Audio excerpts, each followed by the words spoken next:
Je donne tout de suite la parole à Monsieur Gauthier-Caron-Thibault pour le groupe Paris en commun.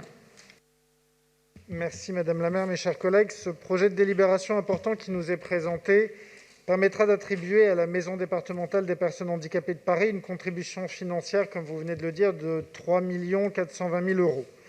Elle était du même montant pour l'exercice de l'année 2019. Cette participation financière annuelle de la ville contribue aux dépenses de fonctionnement prévues au budget propre du GIP MDPH, et ce dans le cadre d'une convention pluriannuelle couvrant la période 2019-2021.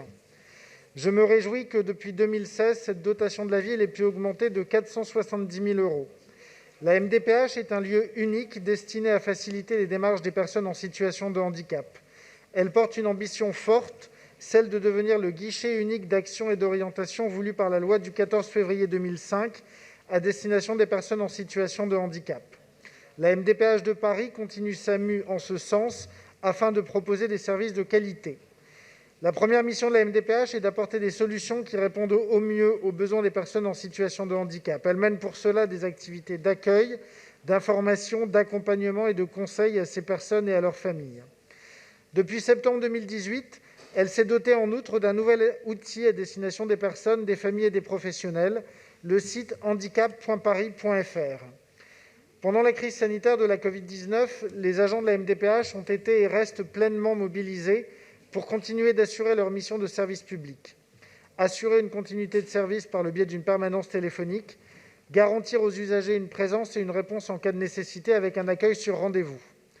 De plus, une collaboration étroite a été menée avec les services de la DASES pour répondre au mieux aux besoins des personnes au cas par cas, pour permettre à chacun de faire face aux difficultés sociales, mission essentielle dans la période que nous vivons, qui expose tant de Parisiennes et de Parisiens à la précarité et met à l'épreuve les solidarités.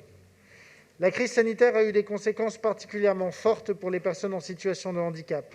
Isolement, repli sur soi, renoncement aux soins, précarité économique, fatigue des aidants qui n'ont pu trouver de répit. Malgré la conjoncture sanitaire actuelle et ses incertitudes, la MDPH poursuit ses efforts et elle a des projets ambitieux pour l'avenir. Les activités de la MDPH vont donc toujours croissant. Durant la pandémie de Covid-19 et à ce jour, près de 1000 dossiers ont été instruits en commission des droits et de l'autonomie des personnes handicapées, la fameuse CDAPH, chaque semaine. Je voudrais féliciter ici avec vous les équipes de la MDPH pour leur engagement sans faille. C'est pour toutes ces raisons que je vous invite, chers collègues, à voter avec enthousiasme ce projet de délibération. Merci.